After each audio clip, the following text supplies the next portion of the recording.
The Pepsodent Show, starring Bob Hope.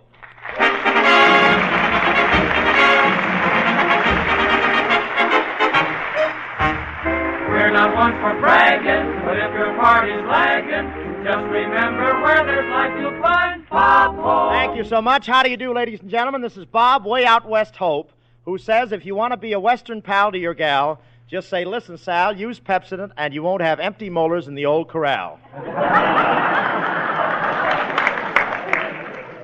Or, this is Bob, Income Tax Hope, telling you we're paying more taxes and using more Pepsodent this year so we can be armed to the teeth. Yes, sir, I've been busy all week trying to fill out my income tax. Blank. This is the time of the year we all try hard to make deductions on our income tax. It's like trying to tilt a pinball machine with Morgenthau sitting on the end of it.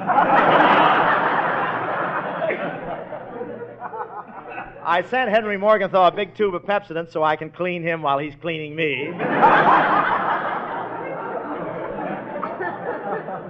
No, really, I went down and paid my tax the other day without a single complaint, without a whimper. And in 2 more days, the Novocaine should all wear off. And I happened to mention to the income tax clerk that I was working for Pepsodent.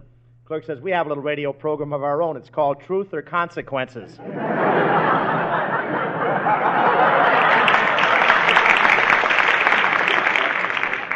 But when it comes to income tax, I'm lucky I'm living in California. Where else could I take off $5,000 for umbrellas?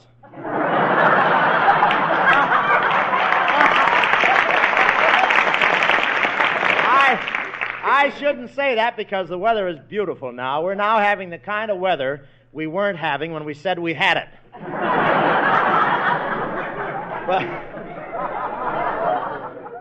Weren't we? But the sun has been shining beautifully for a whole week now, and I've got a wonderful tan on my face.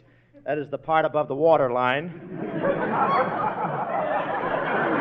Sun finally came out. A Democrat took his first look at the sun, smiled, and said, I knew Roosevelt would come through.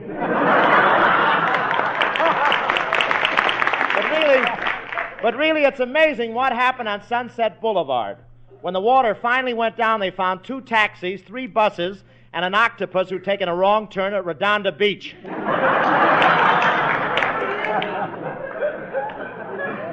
At least the rain fills the yard with beautiful flowers. This is the only part of the country where you can pick water lilies and sit on the roof at the same time. And the fruit packers out here have a new idea this year. The oranges are all stamped grown in California in spite of everything. But regardless of the weather, they always dress the same here. Back east, everybody bundles up in the cold weather. Out here, when you see a guy with an overcoat on, it means he hasn't been to Santa Anita.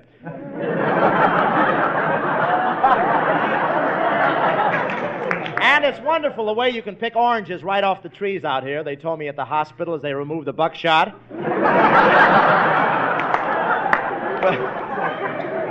But gee, the way things grow out here in California, why, only last week I planted a little bit of a tree. And already it's dead.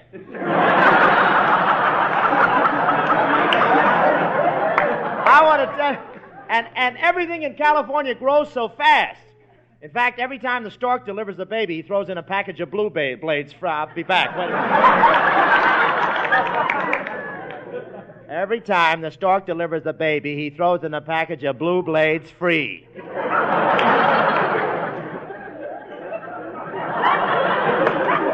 I should have gone to the 3rd grade. They told me it was swell there. But this... But I want to tell you, this is beautiful country out here, and what a view from Hollywood Boulevard. I'm doing great tonight, huh? I got a nice throat, too. I wish my agent had 10% of it, that's all.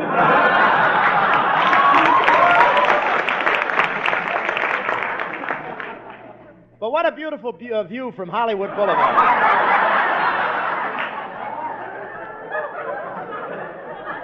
Go ahead, talk to each other while we rehearse, will you? I'll start over. This is beautiful country out here, and what a view from Hollywood Boulevard. Where else can you stand in the street, look up, and see snow-covered mountains and have your pocket picked at the same time?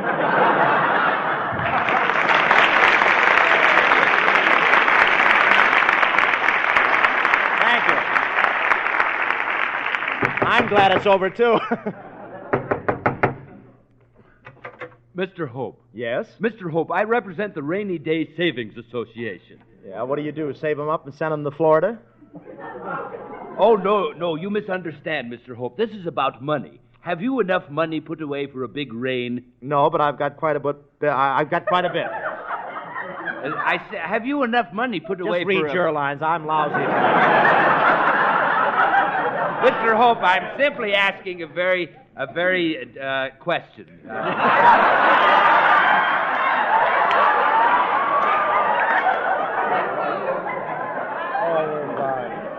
You think I was wearing my galoshes over my mouth, wouldn't you? I would like to talk about money, Mr. Hope. If you feel anything, I'd cut in anywhere. It's all right. Have you enough money put away for a big rain? No, but I've got quite a bit put away for a drip, and I do mean me. Surely, Mr. Hope, you must have heard about that old saying, take care of the pennies and the dollars will take care of themselves. That's the way to make both ends meet. I knew there must be an easier way than the way they do it on a massaging table. Well, I can see I'm not getting any place with you. Well, how about you, Mr. Baker? Do you know a good thing when you hear about it? Say, I should say I do, brother. That's why I've been so hepped up on Pepsodent Antiseptic. You see, you can save real cash when you use it because it lasts 3 times as long and makes your money go 3 times as far. Now, here's the reason for that. Pepsodent Antiseptic, even when diluted with 2 parts of water, kills germs in seconds. And even after the dilution, it's a more effective germ killer than many mouth antiseptics used full strength. A United States government ruling provides that when the word antiseptic is used on the label, the product must kill germs. Standard laboratory tests are used to prove the germ-killing properties of all antiseptics. Now, many antiseptics do no more than just pass those tests. But Pepsodent does more, lots more. It passes these rigid tests even after it's diluted with water. So there you are, ladies and gentlemen. You can have the protection of Pepsodent Antiseptic and at the same time save money because it lasts 3 times as long. For these raw, changeable days, it's a good idea to have Pepsodent Antiseptic in your home. Use it as a gargle frequently. All you have to do to have this protection is phone your druggist and order a bottle of Pepsodent Antiseptic, the kind that lasts 3 times as long.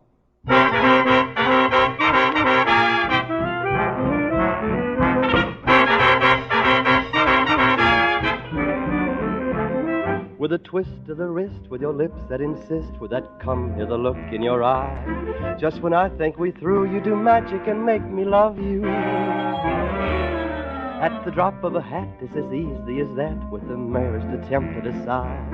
When I'm sure you're untrue, you do magic and make me love you. Yes, I'm just, after all, at your beck and your call. Seems we'll never be for you and me all over. With a twist of the wrist, I'd be back on your list. It doesn't matter how hard I may try. How can I get away from your very persuasive allure?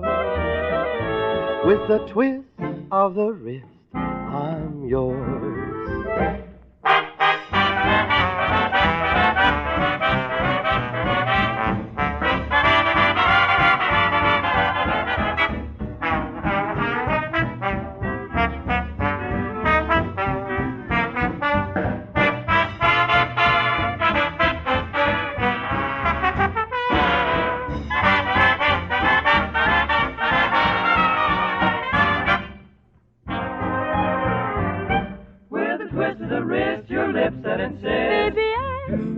Look in your eye. Looking at you, there is nothing to do but love you. At the drop of a hat, easy as that. Stop that sighing. Never untrue, it's the magic of you. I love you. Yes, I'm just, after all, at your beck and your call. Seems 'twill never be for you and me all over. With a twist of the wrist, I'll be back on your list. Doesn't matter how hard I may try. How can I get away from your very persuasive allures? With a twist of the wrist, I'm yours. You ought to know I mean it. That's it, baby, I'm yours.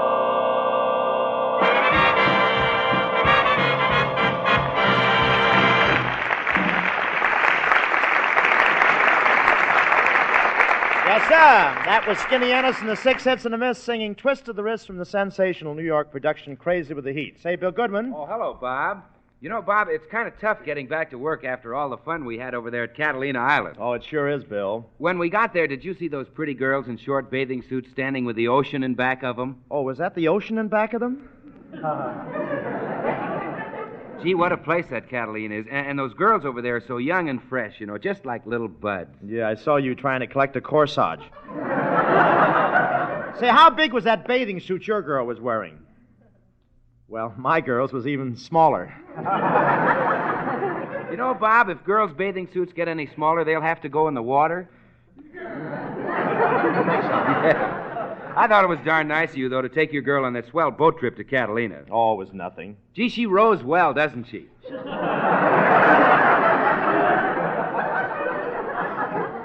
She could have done better with oars. Say, you disappeared that first night, Bill. Yes, I did, Bob. I wanted to be alone, so I just sat in front of the window in the dark for hours, just staring out. Gee, could you see her from your place, too? I spent the next afternoon lying in the warm sun. Did you see me out there? Yes, I saw you, all right. Was that a bathing suit or a bet you had on? Why, it was a bathing suit. Did you think the sleeves were too long? Well, yes, I did, Bob. It'd be nicer if you let your fingers show a little. Gee, what an old-fashioned suit. Why, Goodman, I thought my bathing suit looked very modern since I had the skirt shortened. I think it looks better above the knees. Say, Bob, did you see Skinny Ennis in his bathing suit? He's thinner than I thought. Yeah, he's the only man I ever saw swim out of his bathing suit without touching the sides. Skinny Ennis made a big mistake, you know. He walked out on the shore and opened a big beach umbrella. It was too bad it was such a windy day. Yeah, but I hear he made a wonderful landing at the Union Airport. Say, by the way, did you see me swim underwater, Bob? Yeah, you were good at swimming underwater. Where'd you learn to grab your nose and hold it so long? I've been on this program 3 years, and he asked me a question like that.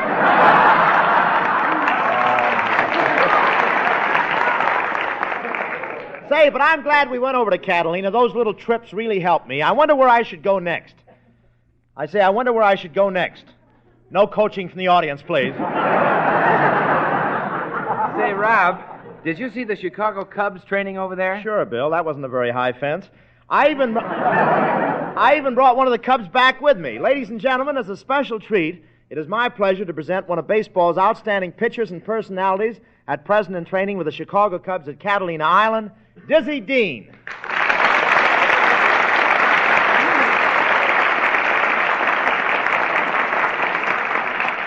Thanks, Bob. Well, how are you, Dizzy? Fine, but don't call me Dizzy. Why? I thought everybody called you Dizzy. They do, but somehow in this program I resent it.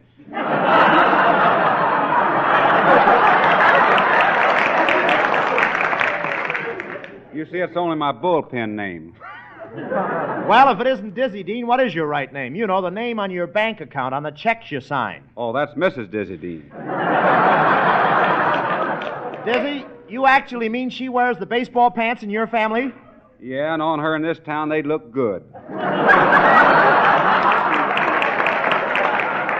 Say, you're playing with the Chicago Cubs, aren't you? You know, Dizzy, I was just thinking, you with Mr. Wrigley and me with Pepsodent, we're both living off gums, aren't we?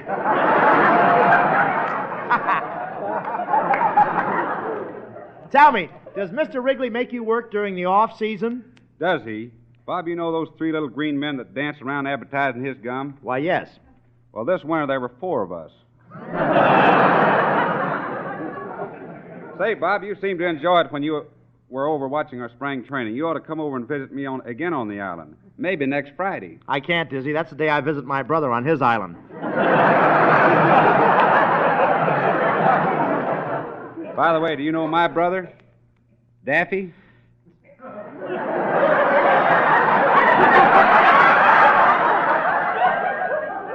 What do? Use your own punctuation?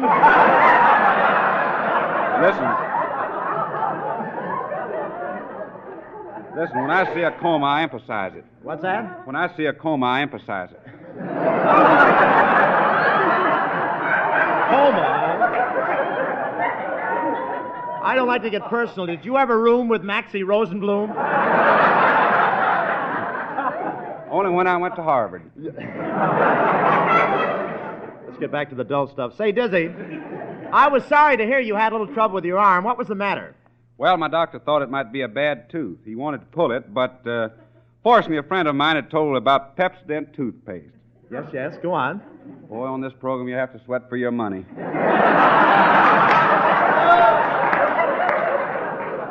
Well, listen to this. I know a lot about baseball myself. When I was a kid, I used to pitch for the Eagle Knob Skunks. Remember that time I met you? I was with the Skunks then, and you helped me quite a bit. Shucks, Bob, that was nothing. Anybody could have told you about Lady Esther. Well, when I played ball in those days, I used to have trouble with my batting. I'd always swing and miss. Did you ever connect? Yeah, one day I hit a long drive to the outfield. I slid in the first, then I slid in the second, then I slid in the third, then I slid into second. What'd you go back to second for? My pants. I got to be a pretty good batter, though. One thing those pitchers couldn't do was scare me away from the plate. I remember one fellow threw a ball straight at my head. What happened, Bob? I heard a rhapsody. Say, Dizzy, while you're here in Hollywood, is there anything I can do for you? There sure is, Bob. I'd really like to meet Hedy Lamarr. Hedy Lamarr, huh? Well, take a train to Kansas City, Diz. The line starts there. I've been meaning to ask you, Bob, what's all this I hear about Hollywood wolves? Oh, that's just a guy that likes to walk down Hollywood Boulevard and look at all the pretty girls and wants to talk to them and get to know them. Oh, well, I'll be darned. I'm a wolf. You know, Diz, you'd be pretty popular with the girls if you were as big and strong as I am. Are you kidding? Wait a minute, Dizzy. I think I'm as strong as you are. Let's shake hands and see who has the strongest grip. All right. Put your hand in mine. Now squeeze.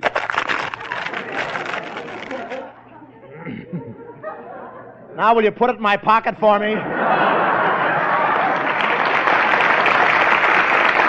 Thank you, Dizzy Dean. And Dizzy will be back with us in a few minutes, folks.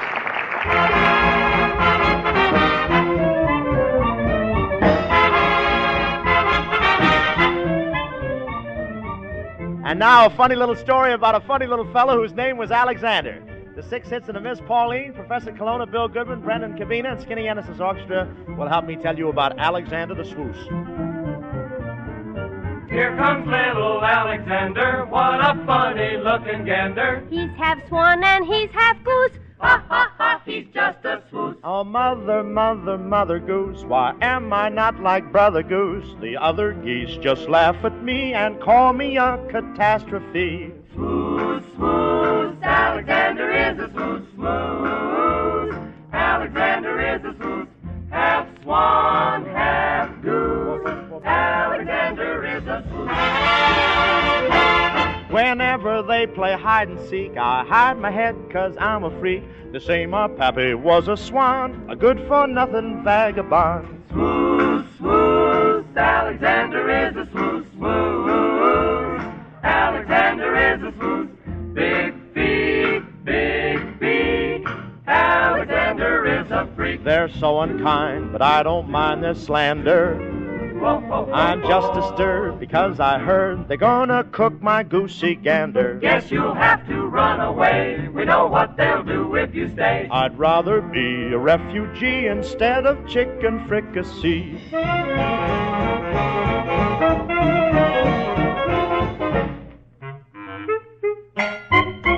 Swan, swan, alligator's a half a swan. Swan, swan, alligator's a half a swan. What would I be if my father were a gopher and my mother had been a raccoon? Now, let me see, Cabina. Half gopher and half raccoon? Gosh, that makes me a goon. Check. Goose, goose, alligator's a half a goose. Goose, goose, alligator's a half a goose. Suppose my mother was a badger, and suppose my father was a stag. I'll run that down. That's half badger and half stag? Oh, sister, that makes you say you're lonesome, aren't you? They're unkind, you need not mind their slander. You don't need to be disturbed. The gonna cook your goosey gander. Now, supposing my mother was a dragon and, let's say, my father was a Let skunk. me have that, bud. That's half dragon and half skunk? You dig me. Oh, brother, you ain't sober, are you, huh? Swoos, swoos, Alexander is a swoos, swoos, swoos. Alexander is a swoos, Now, on my father's side, I'm a jaybird, and they say my mother was a turkey. I died very young. Oh, no kidding. Half jaybird and half turkey? Oh, that doesn't make me very perky, does it? That's our lesson for today. Teacher, can't we go and play? Yeah, but look, what's half swan and half a goose? We don't know. Oh, what's the use?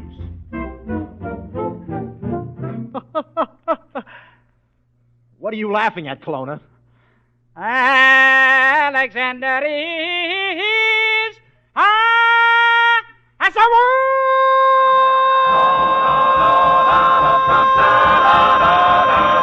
Alexander is a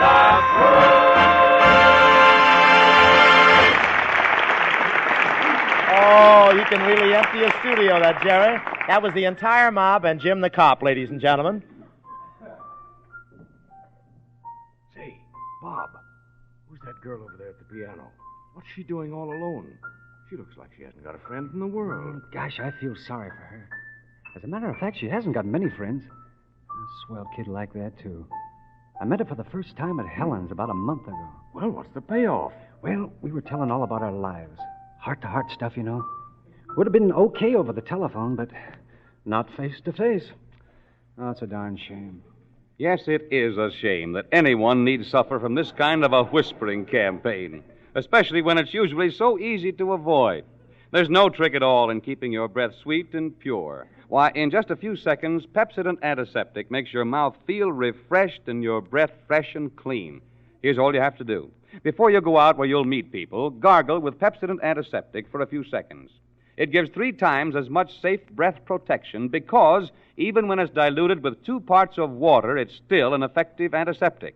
And you can see what this means in money saving. Because it lasts 3 times as long, it makes your money go 3 times as far. Now, don't run the risk of offending when it's so easy to guard against it. Just keep a bottle of Pepsodent Antiseptic handy as your breath insurance. Get a bottle tonight at any drug counter.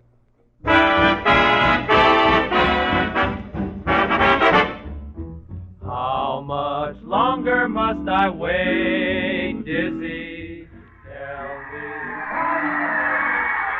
Well, folks, here we are in the 9th inning of this great baseball game. Bob's Hope team is out there in the field. There's the hit. It's a high fly ball. Hope himself is out in the field, and he's going to try to get it. He's circling under it now. It's coming down. Is there a doctor in the house? Well, Bob Hope is forfeiting the game. He's going back to the locker room to see if he can sign up some better players for his ball club. We take you now to the locker room where Bob is trying to sign his star holdout. You like pitching tomorrow, Dizzy? Sure, Chief. Think you can win? Sure, Chief. Know what'll happen if you don't win? Sure, Super Chief. Well, then, we're ready to draw up your contract, Dizzy. Here's my lawyers, Blitz, Fitz, Mitz, and Barney Dean. How'd that Barney Dean get in there? He owns a fountain pen. Now, Dizzy, if you'll just sign this. Now, wait a minute. I won't sign this baseball contract, Hope. I don't like it. Why, there's nothing wrong with that contract. I copied it right from the one Paramount gave me. That's what I don't like about it. Why should I have to carry out the garbage?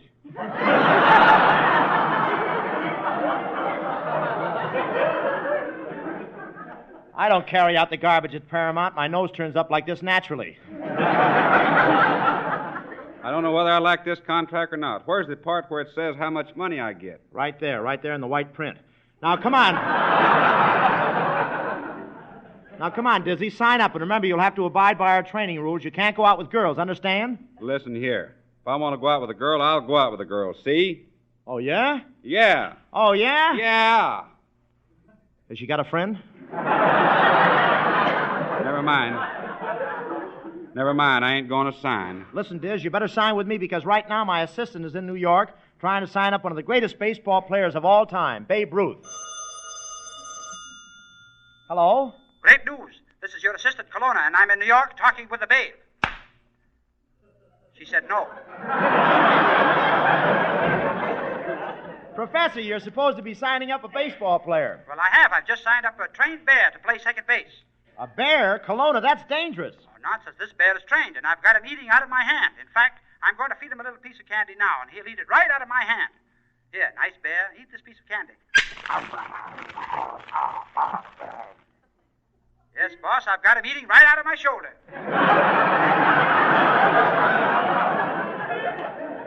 Kelowna, how do you always get into foolish predicaments? I got a season pass.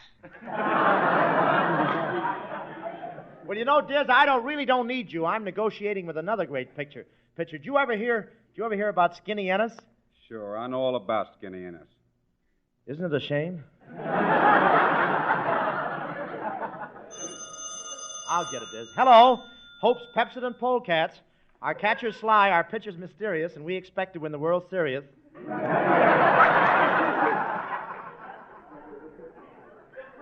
He's delirious.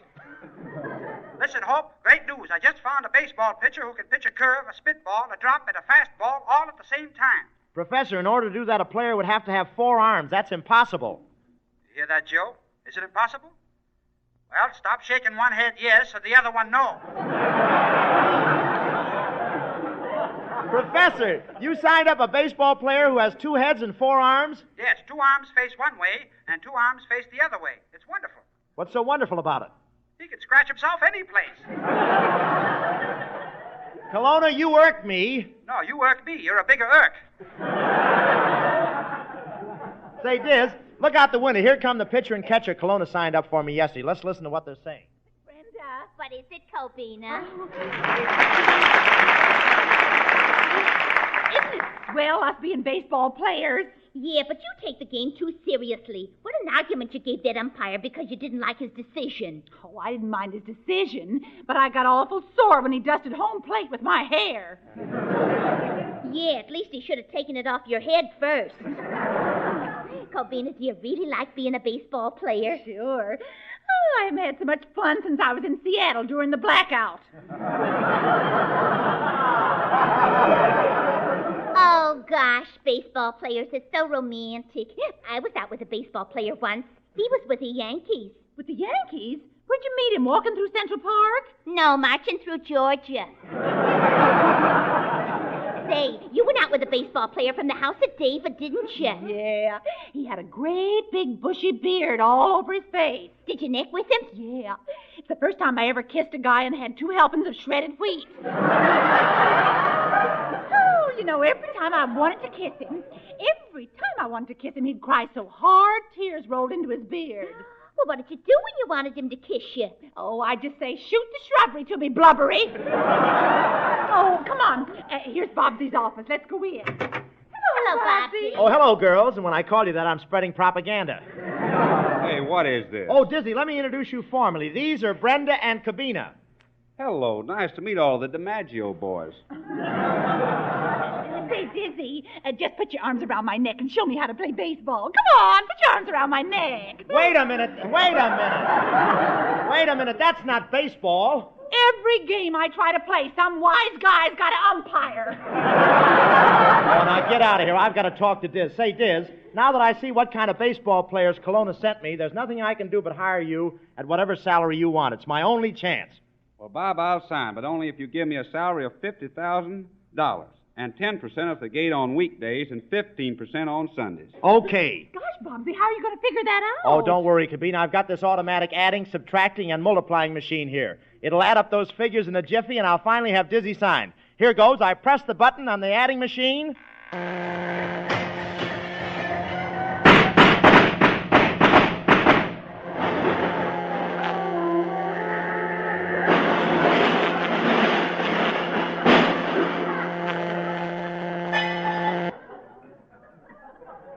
Anybody got a pencil? Good